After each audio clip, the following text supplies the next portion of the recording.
के मामले में युवा जब भी आवाज़ उठाते हैं तो उनको उनका खामियाजा एफआईआर के रूप में भुगतना पड़ता है। इसका एडमिशन पिछले 2 साल से बंद है। सरकार का रिवेन्यू बढ़ना चाहिए। बिल्कुल, आप भी तो आवाज़ उठाते हैं, आप पे फर्जी मुकदमा हुआ।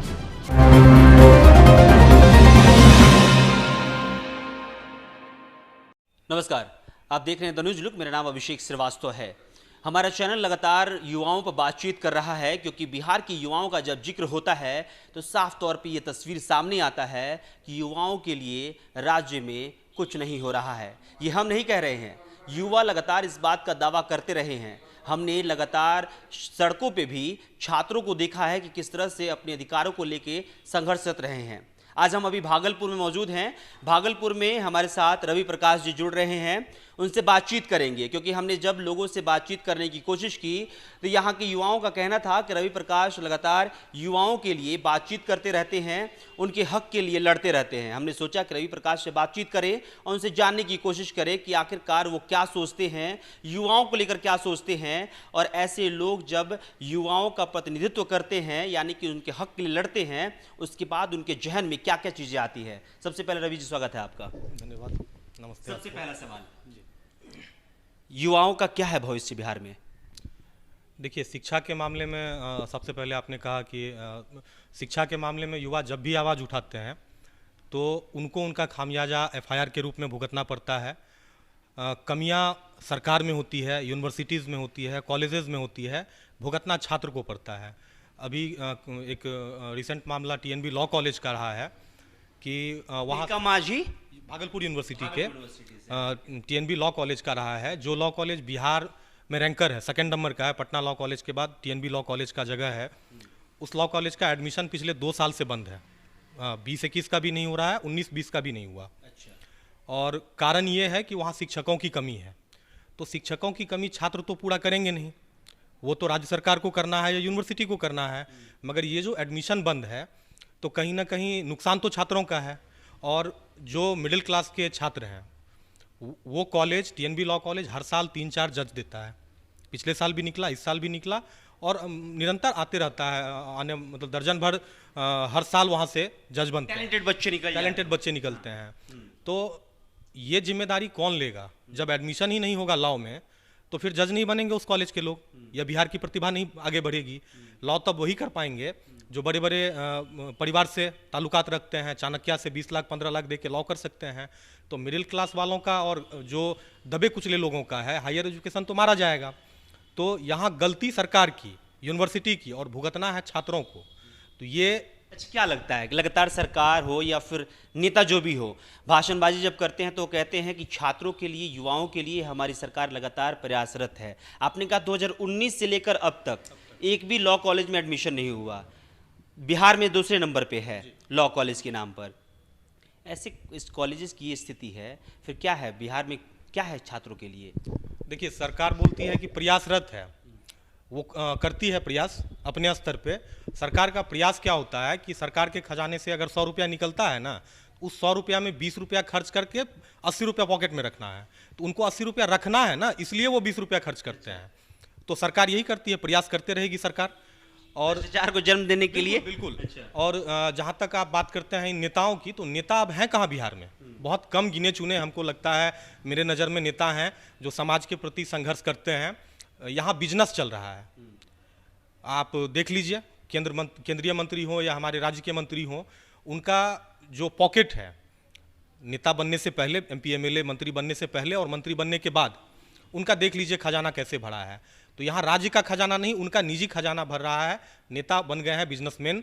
वो उनको बहुत सारी समस्याएं हैं, राजस्व नहीं है, ये नहीं है, वो नहीं है। तुम जो है मास्क पे चालान करो, बालू का रेट बढ़ा दिए, ड्राइविंग लाइसेंस पे आप कर बढ़ा दिए। तो जनता पे कर का बोझ बढ़ाते रहे आप, क्योंकि आपको समस्या है। और जब चुनाव आता है, चुनाव का टाइम आता है, तो चुनाव के टाइम को देखिएगा आप कि हेलीकॉप्टर उड़ता है। एक नेता एक दिन में हमको लगता है 8 से 10 रैली करते होंगे। तो वो पैसा कहाँ से आता है? वो क्या अपना ज़मीन या उनका जो पुश्तैनी चीज़ होता है उनको बेच करके रैलियाँ करते हैं? आपको क्या लगता है कहाँ से करते हैं? अरे जनता का खजाना है, हमारा खून पसीना चूस के वो करते हैं। वो हमारा डेवलपमेंट नहीं करते हैं, वो खुद का करते हैं। खुद का खजाना भरते हैं, खुद का पॉकेट भरते हैं, खुद का उनका लाइफ स्टाइल चलता है उनसे। आपके जैसे युवा क्या सोचता है कि जब छात्रों का एडमिशन नहीं हो रहा है 2 सालों से, फिर भी कुछ ऐसा लॉ कॉलेज की तरफ से नहीं किया जा रहा है जिससे कि सरकार को ये नोटिस मिल पाए कि हाँ हमें ज़रूरत है भाई, यहाँ पे एडमिशन शुरू करवाओ? हाई कोर्ट में केस चल रहा है, चूंकि लॉ से जुड़ा हुआ मामला है तो हम लोग कानूनी रूप से जो भी प्रक्रिया है, मगर कोर्ट का प्रोसेस इतना टाइम ले रहा है, हमको लगता है 1.5 साल हो गया। तो इस बीच में जो छात्र लॉ के इच्छुक होंगे, तक क्या कोर्ट से क्या मिला? कोर्ट से अभी तक जो है शिक्षक बहाली का आदेश मिला है हर बार की तरह, और कुछ न कुछ यूनिवर्सिटी और राजभवन जो है कुछ न कुछ उसका सफाई दे देती है, मतलब टाइम लिया जा रहा है बस। और इस बार तो हम लोग चाहते हैं कि कोर्ट अपने देखरेख में बहाली करवाए, नहीं तो ये सरकार नहीं करने वाली है। ये सरकार चुनाव के टाइम में ही इसको याद आएगा, और एजुकेशन के मामले में तो बिल्कुल भाषण में ही याद है। बिल्कुल बिल्कुल। और एजुकेशन इनसे, लॉ कॉलेज से उनको क्या लेना देना, या किसी भी कॉलेज से क्या लेना देना। आज बिहार में देखिए बहुत सारा टेक्निकल चीज़, आज MBA करना है बाहर जाते हैं छात्र, आज BTech करना है बाहर जाते हैं छात्र। आज साउथ में सिर्फ बिहार और यूपी का पैसा है, जितने इंजीनियरिंग कॉलेज हैं साउथ में बिहार और यूपी का पैसा है। आज वही इंजीनियरिंग कॉलेज अगर बिहार में होता तो बिहार का पैसा बिहार में रहता, बिहार का प्रतिभा बिहार में रहता। बिहार में प्रतिभाओं की कमी नहीं है, सबसे ज़्यादा IAS IPS बिहार देता है, और सबसे ज़्यादा मजदूर भी बिहार का है। तो IAS IPS इसलिए देता है कि बिहारी छात्रों में प्रतिभा है, और मजदूर इसलिए है कि बिहार में रोजगार नहीं है। आप रोजगार पे बातचीत किए, तो इस पे हम लगातार, सरकार ये कह रही है कि पहले हमने स्वरोजगार की बातचीत लगातार कर रहे हैं, लोगों को लोन देने का काम कर रहे हैं, जिससे कि आत्मनिर्भर बिहार या फिर आत्मनिर्भर भारत सक्सेस हो पाए। कैसे देखते हैं इन तमाम चीज़ों को? देखिए, सरकार जो ये आत्मनिर्भर बिहार, आत्मनिर्भर भारत का जो भी योजना चला रही है बहुत अच्छा है, मगर इन योजनाओं का लाभ आप कितनों को दे सकते हैं? अगर आप एक इंडस्ट्री लगाते हैं तो लाखों लोग उसमें काम करेंगे, और हमको नहीं लगता आप लाखों लोगों को लोन दे पाएंगे, पहली चीज़। दूसरी चीज़ ये कि सरकार जो ये लोन वाला चलाई है कि आप लोन लीजिए और अपना आप रोजगार कीजिए, तो लोन मिल किनको रहा है? आप जाके ग्राउंड लेवल पे जाके देखिएगा तो सबसे पहले तो अगर 1 लाख का लोन मिल रहा है तो 30,000 जो चल रहा है बिहार में, 70,000 जगह पे पहुंचा, और वो 70,000 भी जरूरतमंदों को नहीं मिल रहा है। मतलब 20% जरूरतमंद और 80% उनको मिल रहा है जिनको जरूरत नहीं है इसका, वो बस फायदा उठा रहे हैं। तो इस अफसरशाही और तानाशाही सरकार में फायदा ही उठाने वालों का फायदा है, बाकी कुछ नहीं मिल रहा है किसी। ये भी नहीं हो सकता ना कि मान लीजिए 50 लाख लोग बेरोजगार हैं, तो उसमें से 50 लाख लोग लोन लेके और खुद का रोजगार कंपनी खोल ले। आप दे ही नहीं पाएंगे 50 लाख को लोन। आपके पास है कहाँ 50 लाख देने का लोन? कुछ नहीं है आपके पास। शराबबंदी के नाम पे जो अवैध वसूली चल रहा है बिहार में, किसको नहीं पता है? आप 2016 में शराब बंद किए, और उसके बाद एक दिन बता दीजिए कि शराब नहीं पकड़ाया हो बिहार में। MP से, हरियाणा से शराब चला आता है, क्यों नहीं आप पकड़ पाते हैं? तो ये भी एक बहुत बड़ा रैकेट चल रहा है। आप राजस्व बंद हो गया, ठीक है, बहुत अच्छा पहल था कि आप शराब बंद किए, मगर आप उसको पूर्ण रूप से बंद कीजिए ना। उसके बाद दुनिया भर ड्राई नशा चल रहा है जो कि शराब से भी खतरनाक है। आपके कहने का मतलब है कि दारू बंद होने से ड्राई नशा ज़्यादा हो गया है? ड्राई नशा ज़्यादा हो गया, आप उस पर भी पाबंदी लगाइए। मेडिकल नशा ज़्यादा हो गया है। उसके बाद BS जो है ब्राउन शुगर का, बिहार जानता भी नहीं था, आज कुछ दिन पहले भागलपुर में पकड़ाया है, और आए दिन बिहार के हर थी में। तो जब आप ड्राई नशा करेंगे, मतलब वैसे वैसे नौजवान कैप्सूल खा रहे हैं जो कि मेंटली डिस्टर्ब लोगों का था। 10 टिकिया आता है एक, जो कि पागल मरीज जो बहुत ज़्यादा पागल होता है उसको सुलाने के लिए दिया जाता है। वो छात्र खा रहे हैं? वो छात्र खा रहे हैं, वो लत डाल दिए हैं। कहाँ से आया, कैसे ये कैसे ये दावा कर रहे हैं? अरे पेपर में देख रहे हैं, पकड़ा रहा है, कोरेक्स पकड़ा रहा है, कप सिरप है कोरेक्स, और उसमें ज़्यादा है नशे की मात्रा, तो वो पी रहे हैं। तो कहाँ जा रहा है युवा पीढ़ी हमारा? हम अपने आने वाले जनरेशन को क्या देंगे, ये सोच के बड़ा अफसोस होता है कभी कभी। एक तरफ तो रोजगार बंद है, एम्प्लॉयमेंट खत्म है। जब रोजगार बढ़े नहीं होगा तो आदमी कुछ ना कुछ तो करेगा उल्टा सीधा काम। अपराधियों को संरक्षण नेताओं ने देके रखा है। बेरोजगारी है तो अपराध बढ़ेगा। सासाराम की तरफ बढ़ते हैं, क्योंकि छात्रों की बातचीत कर रहे हैं हम। छात्रों ने सड़क पर उतरकर इस बात की मांग की कि आप शैक्षिक संस्थान बंद नहीं कर सकते हैं, क्योंकि पहले जिस तरह से लॉकडाउन हुआ उसके बाद शैक्षिक संस्थान बंद हुए, छात्रों का बहुत बड़ा नुकसान हुआ।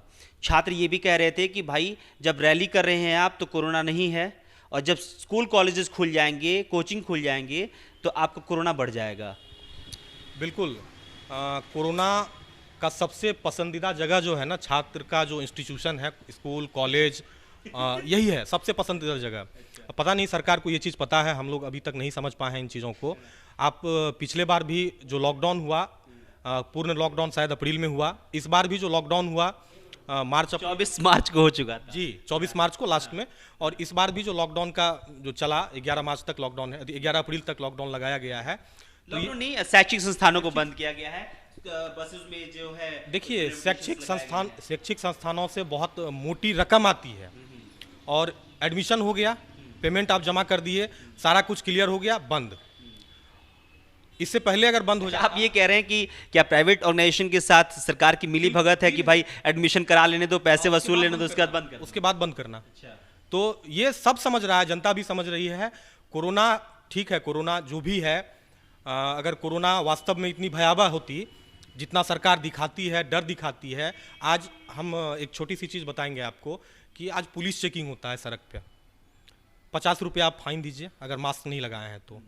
सरकार को अगर वाकई हमारी फिक्र होती ना, तो उन पुलिस वालों को या उन समाजसेवी लोगों को मास्क दे देती और बोलती कि सरकार अगर सड़क पे लोग बिना मास्क का निकले ना, तो एक मास्क दे दो उनको। तो ये तो लोग कहेंगे कि यार ये तो फ्री में लेने के लिए भी लोग बिना मास्क के निकल जाते हैं। नहीं, आप उसके बाद कुछ रख दीजिए उसका कंडीशन ना। यहाँ तो मास्क वाला कल हम देखे एक चीज कि एक आदमी कोतवाली पे था, मास्क उतार के पानी पी रहा था, उसको पकड़ के ला लिया। अच्छा। अब बताइए कि मास्क पहन के वो पानी कैसे पिएगा? अच्छा। उसके बाद रिक्वेस्ट कर रहा है, 50 रुपया में क्या जाता है, दे दो ना। अच्छा। सरकार का रिवेन्यू बढ़ना चाहिए। बिल्कुल। कुछ दिन पहले भागलपुर एसपी का जो पूर्व एसपी थे, उनका एक ऑडियो वायरल हुआ था। वो एक महिला थाना प्रभारी को धमका रहे थे कि तुम्हारा जो है कलेक्शन डेली का कम है। अच्छा। ये हम ऑडियो आपको दे सकते हैं, निकाल के पैसा। बिल्कुल। मतलब टारगेट दिया जा रहा है कि आपको 10,000 डेली कलेक्शन करना है, तिलका माझी को 10,000 करना है, रूरल एरिया में आपको 5,000 करना है, आपको 20,000 करना है। ये टारगेट आखिर मिल कहाँ से रहा है? मतलब पुलिस वाले अपना वेतन और सरकार का भी खर्चा मास्क से निकालेंगे। आप मास्क पहने हैं नहीं पहने हैं, आप मास्क जैसा छोटा चीज और इतना बड़ा बड़ा हथियार कैसे चला जाता है? आज मधुबनी में बासोपट्टी में जो कांड हुआ, इतना बड़ा कांड कैसे हो गया? सरकार का संरक्षण प्राप्त है अपराधियों का। भयमुक्त बिहार नहीं, भयमुक्त अपराधी हैं, भयमुक्त होकर अपराध करते हैं। कुल सुरक्षा बल को मार दिया जाता है। आज नेताओं के लिए इतना कीमती जहाज आ जाता है और सुरक्षा बलों का चिंता किसी को नहीं। भागलपुर में अगर बातचीत की जाए तो छात्रों के लिए सबसे बड़ा मुद्दा क्या है? देखिए भागलपुर में टीएनबी की तो बातचीत कर ली लॉ कॉलेज के लिए, और अगर सामान्य बच्चों की बातचीत की जाए, वो 10th स्टैंडर्ड से आते हो या फिर 12th स्टैंडर्ड से आते हो या फिर ग्रेजुएशन कर रहे हो, सब क्या है मेन मुद्दा क्या है भागलपुर का जो कि नेता सॉल्व नहीं कर पा रहे हैं, या फिर नेता ये भी कह सकते हैं कि भाई हमको तो पता ही नहीं है? क्या आप कहना चाहेंगे उन लोगों के लिए? देखिए छात्रों के लिए जो सबसे बड़ा मुद्दा मेरे हिसाब से होना चाहिए, कॉलेजों की कमी है भागलपुर में। पॉपुलेशन बढ़ता जा रहा है और सोच भी लोगों का अब डेवलप होते जा रहा है। पहले की अपेक्षा लोग स्कूल कॉलेज ज़्यादा जाने लगे, पास भी करने लगे, मगर उनको बेहतर एजुकेशन नहीं मिल पाता है। आप गांव से निकल के स्कूल से आए पढ़ने शहर में, कॉलेज उतने ही हैं, हॉस्टल उतने ही हैं, और बहुत सारे गरीब छात्र ऐसे होते हैं जो गांव से किसी तरह तो चले आते हैं। शहर है, यहाँ रूम महंगा है, वही उसको अगर एक छत मिल जाता रहने का, गांव में बेहतर पढ़ाई होने लगती तो फिर शहर मारे आने गांव में बेहतर पढ़ाई होगी ही नहीं ना। अभी क्वालिटी पे बातचीत कर रहे हैं आप। अभी नंदकिशोर जी हैं बीजेपी नेता, उन्होंने ट्वीट किया है, उन्होंने कहा है कि सरकारी स्कूलों पर लोगों को बहुत ज़्यादा भरोसा हुआ है इस बार। देखिए सरकारी स्कूलों पे अगर बहुत ज़्यादा भरोसा हुआ तो हमको लगता है प्राइवेट स्कूलों का दिवालिया निकल जाता। आप एक चीज़ हम आपका ध्यान आकर्षित करना चाहेंगे कि प्राइवेट स्कूल आया कब और क्यों। प्राइवेट स्कूल जब स्टार्टिंग में आया तो प्राइवेट स्कूल खुला और बोला कि हम आपसे थोड़ा सा पैसा लेंगे और हम आपको बेहतर व्यवस्था देंगे, और वो उस थोड़े से पैसे में बेहतर व्यवस्था दिया तो लोग जो है थोड़ा लुभाए, प्राइवेट स्कूल में जाने लगे। उसके बाद वो प्राइवेट स्कूल ग्रोथ करता गया और आपको वो व्यवस्था देने लगा कि मिडिल क्लास के लोग सोच भी नहीं सकते हैं उस व्यवस्था में पढ़ने की। और हमारे सरकारी स्कूल जो उस टाइम बहुत अच्छे खासे चल रहे थे, सरकारी स्कूल, हम भी सरकारी स्कूल से पढ़े हुए हैं, उस समय टीचर को देख लेते थे तो भाग जाते थे, और अभी वो स्थिति आ गई है कि कोई फर्क नहीं पड़ता है। मास्टर साहब हैं तो क्या कर लेंगे मास्टर साहब? तो मतलब आप सरकारी तंत्र को बर्बाद कर दिए। क्योंकि आपको इसको कैसे देखते हैं आप, जब कोई नेता ये कहता है कि भाई सरकारी संस्थाओं में स्कूल जो चल रहा है, क्योंकि देखिए 10th का रिजल्ट कल ही पास्ड हुआ है और 78% लगभग बच्चे पास हो गए हैं। तो कहना है, बीजेपी नेता जो नंदकिशोर हैं, उनका कहना है कि बच्चों का जो रुझान है या फिर माता पिता का जो रुझान है सरकारी स्कूलों के प्रति वो बढ़ा है। तो फिर बढ़ा है तो अच्छा होगा तब ना। देखिए, सरकारी स्कूलों में अगर किसी के बच्चे पढ़ रहे हैं ना तो मजबूरी में पढ़ रहे हैं, और बढ़ा है इसलिए बढ़ा है क्योंकि एम्प्लॉयमेंट है नहीं, पैसा है नहीं, और प्राइवेट स्कूल का चार्ज है बड़ा तगड़ा, तो लोग वहाँ पढ़ा नहीं पाते हैं। और आपको हम पहले भी बोले कि बिहार में प्रतिभाओं की कमी नहीं है, संसाधनों की कमी है। तो प्रतिभा है तो रिजल्ट तो बढ़ेगा। तो सरकारी स्कूल में मजबूर हैं लोग पढ़ने के लिए, उस व्यवस्था में भी वो छात्र इतना अच्छा कर रहे हैं, वो छात्र और उनके गार्जियन काबिल के तारीफ हैं, न कि ये नेता लोग। नेता लोग जो कंपैरिजन करते हैं, तो आप अक्सर देखते होंगे कि जब यूपी में चुनाव होता है तो वो कंपैरिजन करते हैं बिहार का, कि बिहार से क्राइम रेट देखिए यूपी में कम है। तो मतलब देखिए आप, मतलब इस चीज़ को कि कंपैरिजन हम उसी का करते हैं जो हमसे भी खत्म है। कम नहीं करेंगे लेकिन उनसे कम। हाँ, हम कम नहीं करेंगे मगर उससे हम कम हैं, तो यही कंपैरिजन होता है। तो आप शिक्षा का अगर स्तर इतना ही अच्छा हुआ तो बिहार में बताए, उनसे पूछा जाए कि बिहार का क्या रैंकिंग है अभी शिक्षा में, क्यों नहीं टॉप कर गए। तो संसाधन बढ़ाइए ना, बिहार में प्रतिभाओं की कमी नहीं है। नीतीश जी कहते हैं कि सड़क बना दिए, शिक्षा की तो बातें नहीं करते। देखिए, सड़क का अगर आप बात कर रहे हैं, नीतीश जी को एक बार जो है ना भागलपुर से कहलगांव ले जाइए ऑटो से। हम चाहते हैं कि उनको पता चल जाएगा कि सड़क बिहार का कितना अच्छा है। कहलगांव तक चले जाए ना, उनको दिन भर लग जाएगा जाने में। चलिए, कई जगह सड़कें खराब है। आखिरी क्वेश्चन हम ये रखेंगे, सवाल ये है कि छात्र ये हुटिंग कर रहे थे और काफ़ी गाली गलौज, जो भी गलत शब्द हैं उसका इस्तेमाल कर रहे थे। उनका कहना था कि जब कोरोना है तो चुनावी रैलियां कैसे हो जाती है, जब लॉकडाउन से हम बाहर निकले जिससे कि पूरे देश की बातचीत करें तो अर्थव्यवस्था चरमरा गई है और जिससे बहुत ज़्यादा नुकसान भी हुआ है, ये किसी से छुपा हुआ नहीं है। उस समय आपने तुरंत चुनाव कैसे करा लिया, उस समय तुरंत रैलियां आपने कैसे कर दी, इन सब चीज़ों पे क्या सोचते हैं आप जैसे युवा? देखिए, कोरोना जो है ना सरकार के कंट्रोल में है, पूरा कंट्रोल में है। मन करता है फूफा के शादी में भेज देते हैं। हाँ, सरकार जो है कोरोना को एक गाइडलाइन, कोरोना का गाइडलाइन तो हम लोग बहुत पढ़े, एक सरकार का गाइडलाइन है कोरोना के लिए कि तुमको शिक्षण संस्थान में ही जाना है, तुमको शादी ब्याह में ही जाना है, तुमको चुनावी रैली की तरफ देखना नहीं है, तुमको नेताजी के घर से दूर रहना है। तो ये कोरोना को सरकार का गाइडलाइन है। नेताजी गुस्सा आ जाएंगे, नेताजी को भी कोरोना हुआ है। बोले नेताजी हैं कहाँ, यहाँ तो बिजनेस मैन सब है ना। नेताजी अगर वाकई में होंगे तो नहीं गुस्साएंगे, उनको अच्छा लगेगा कि नहीं कोई तो बोला। अगर नेताजी नहीं होंगे, बिजनेस वाले होंगे तो उनको गुस्सा आएगा ही, क्योंकि उनका बिजनेस ठप हो जाएगा ना। हम चाहते हैं कि युवा भी राजनीति की तरफ बढ़े और ईमानदार छवि के लोग राजनीति में जिस दिन आ गए ना, उस दिन विकास होगा। और विकास आप सड़क मत कीजिए, हॉस्पिटल मत बनाइए, आप सोच बदल दीजिए ना लोगों का, इसका डेवलपमेंट कर दीजिए। हमको अपने अधिकारों का पता होगा, हम आपसे छीन के ले लेंगे। आज जो आप कोरोना का खेल खेल के तमाशा कर रहे हैं ना कि कोचिंग बंद कर दीजिए, ये बंद कर दीजिए। बंगाल में अभी बोल दिया है कि सील कर दो बंगाल का बॉर्डर, कोरोना नहीं आना चाहिए। कोरोना को मिल गया है कि अभी बंगाल नहीं टपेगा, चुनाव होने दो, उसके बाद बंगाल को भी लॉकडाउन करेंगे। तुमको देंगे हम मौका, बंगाल भी आना, तुम असम भी आना। अभी 5 स्टेट में चुनाव है, 5 स्टेट छोड़ दो। सरकारी संस्थान जो है, सरकार आज के टाइम में उसको उस तरह अपने कब्जे में ली हुई है कि न वो कोर्ट को मानती है, उनका अलग चलता है। अभी उदाहरण के लिए आपको बताएंगे, सरकारी स्कूल कॉलेज में जब जिसको मन होगा, अभी भागलपुर की बात कर रहे हैं हम, भागलपुर में यूनिवर्सिटी में कुछ छात्रों को बैन कर दिया गया है कि आप यूनिवर्सिटी कैंपस नहीं आ सकते हैं क्योंकि आप आवाज़ उठाते हैं। तो आप आवाज़ उठाते हैं तो आप यूनिवर्सिटी कैंपस नहीं, आप घरे बैठिए एग्जाम देने आइए। और एक उदाहरण मैं आपका भी देना चाहूँगा, गोपालगंज में हुआ। आप भी तो आवाज़ उठाते हैं, तो आप पे फर्जी मुकदमा हुआ, मार का, पीट का, कुछ करवा देगा। इनके बस में मतलब सब कुछ है। आज आपको इतना टॉर्चर करेगा कि आप आवाज़ उठाना बंद कर दीजिएगा। अगर आप कोई अच्छा काम करते हैं, आप समाज के प्रति अगर कुछ सोच रहे हैं, तो आप एक चीज़ समझ लीजिए कि आपको संघर्ष करना पड़ेगा, लड़ना पड़ेगा। अगर आप झुक गए तो तोड़ देगा, टूटना नहीं है। हाल फिलहाल की घटना हम भागलपुर की बता रहे हैं। भागलपुर में हमारी एक रानी चौबे जी हैं, यहीं की समाज सेवी हैं भागलपुर की, यहाँ से प्रत्याशी भी थी। हम लोग गए हॉस्पिटल में और हॉस्पिटल का जब व्यवस्था देखे, फर्श पे लेटा हुआ है, फर्श पे खाना दे रहा है खाने के लिए। वो अपना खाना अस्पताल के फर्श पे आया, खाना लेके पूछा कि थाली कहाँ है तुम्हारा, गरीब आदमी है, नहीं है तो डाल दिया फर्श पे, निकल लिया। तो उसका हम लोग फोटो वोटो खींचने लगे। बहुत सारा मरीज जो है 2-2 महीना से बोला कि ऐसे ही फर्श पे पड़े हुए हैं। कोरोना काल चल रहा है, पिछले मंथ की बात कर रहे हैं हम, मार्च की, कोरोना का टाइम चल रहा है। हॉस्पिटल में ऐसे ही पड़ा हुआ है, बिना बेड वेड का ऐसे ही फर्श पे सोया हुआ है। पूछे उन पेशेंटों से, बात किए हम, तो बोले कि कई महीनों से हम, 15 दिन से, कोई 1 महीना से, कोई 1.5 महीना से। क्या बीमारी है, तो ये, तो क्या अभी तक हुआ, तो बोल रहे हैं कि अभी रुको अभी रुको। मतलब कोई उनका सुध लेने वाला नहीं है। अगर आप गए, आवाज उठाए, आप अगर उसको दिखाना चाहे, आप कंप्लेन करना चाहे, तो आप पे फर्जी मुकदमा तय है और उसका जीता जागता उदाहरण आप खुद हैं।